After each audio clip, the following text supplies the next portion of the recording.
Hello there. And for today's video, I thought I would do something different.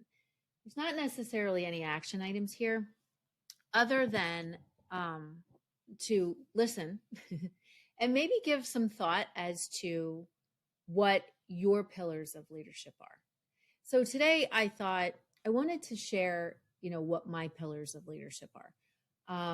I've been a business owner for, let's see, I started my first business in late 2008 into 2009.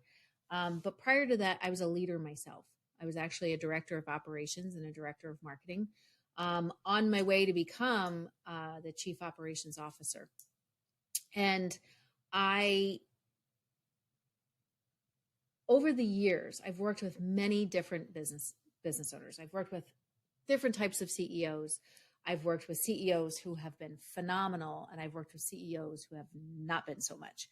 And in between there, I've come across all different types of CEOs, and I've studied leadership. And I think what I've come across is you need to have pillars, those things that really guide you, whether you are growing and thriving in your business or you've come across some challenges and obstacles. And these pillars will keep you true. They will keep you true to yourself, but they will also keep you true to the destiny that you're on and the journey that you're on.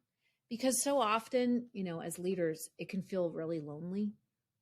It can feel like so many times, friends of mine or family, they just don't understand being an entrepreneur and, not wanting to have that 9-to-5 job. And they don't necessarily understand a lot of the struggles and the frustrations and the things that you go through. So these pillars have really helped me over the years. They've grown, they've changed, but they've also helped me to navigate those choppy waters when they've happened. So I thought I would share them with you. And I think coming up with your own set of leadership pillars is going to be important to really help you to be a better CEO. So here's mine. So number one, always follow my North Star. And my North Star, absolutely anything and everything that I do in my business, all comes down to helping people to make the impossible totally possible so that they can achieve their dreams by really connecting to who they are. That is at the center of absolutely everything that I do. So when I'm leading, when I'm working with my own team, or when I'm coaching other people and working with their teams to be better leaders, I always like to have people really understand what their North Star is. And your North Star, that is your purpose. So when challenging times come, or even during, like I said, when we're doing a new project and, we're growing and we have new things that we're launching, or even when I'm working with a new client, I always keep that pillar, or actually all of these pillars in mind, is that no matter what I do, I always align with my North Star. That will never guide you wrong as long as you stay in alignment with it. My number two is conviction. So we have to make a lot of really difficult decisions, a lot of crappy decisions. We also have to stand in our truth. When we're navigating conversations, when we're navigating negotiations, or when we're hiring new people, or even when we are, let's say we're going into a partnership with somebody, or we're exploring a new opportunity, we always want to make sure that we're standing in our conviction. And I can say for myself, for a long time, I didn't stand in my truth. I didn't have that. I didn't really put out my authentic conviction about certain things because I was afraid of rejection. And that changed when I became an entrepreneur. So always stand in your conviction, especially when it comes to leading your team. Because when you do have to make difficult decisions, or when things happen, you want to make a decision and don't waver, because that is going to show your strength. You can be good. You can be vulnerable to say how you feel, but you always want to stand in that conviction and stand behind the decision that you made. Because whether you went one way or another, it was the right decision.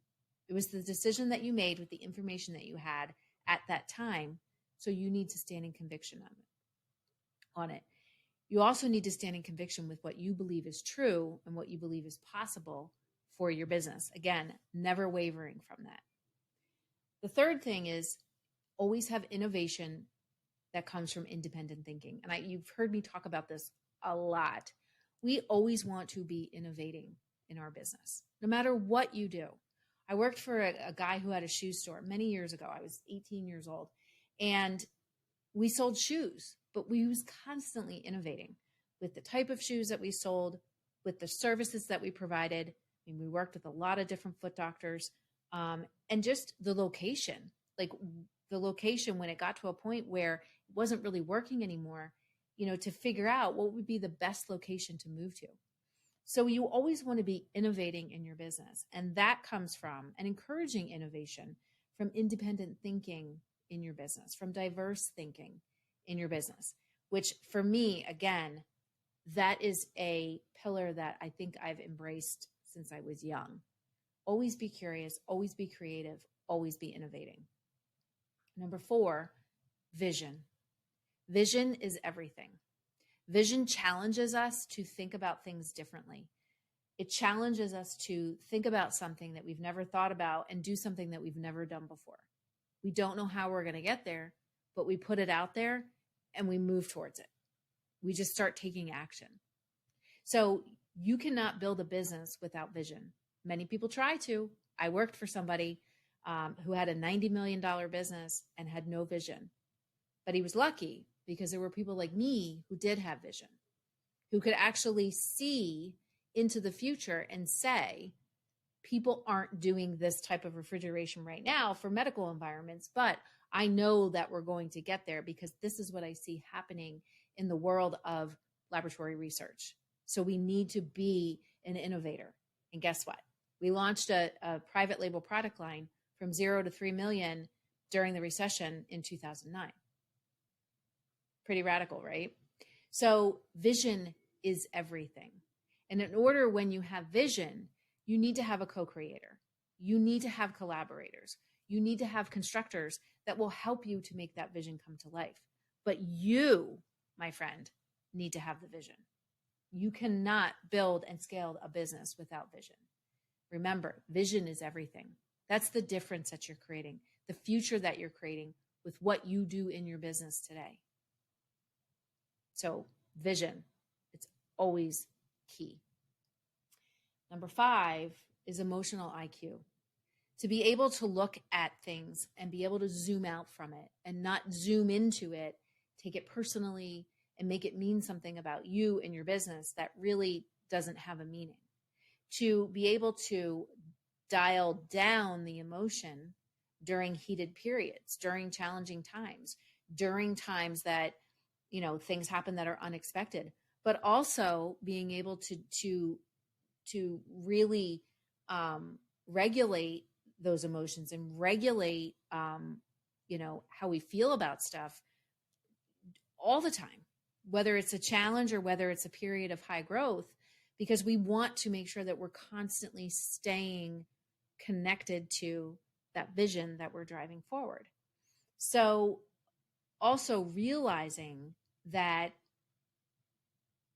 we can't just hope our way to have something happen. We can't just say, okay, we're just going to visualize it and it's going to happen. We actually need to say, okay, this is something that we really, truly desire, and we're going to put all of our effort behind it. And we're going to detach from whatever outcome that is, because a lot of people get stuck on the outcome and then try and muscle their way through to get that and end up missing a lot of the opportunities and a lot of the gold nuggets along the way. So we want to make sure that we truly understand what it is that we desire. We truly understand what it is that we want. And we communicate that and we put the right actions behind it to move whatever that is forward. And the last one is radical resilience. Radical resilience, this goes hand in hand with the 6th gear, which is you're going to get knocked down. Things are going to happen.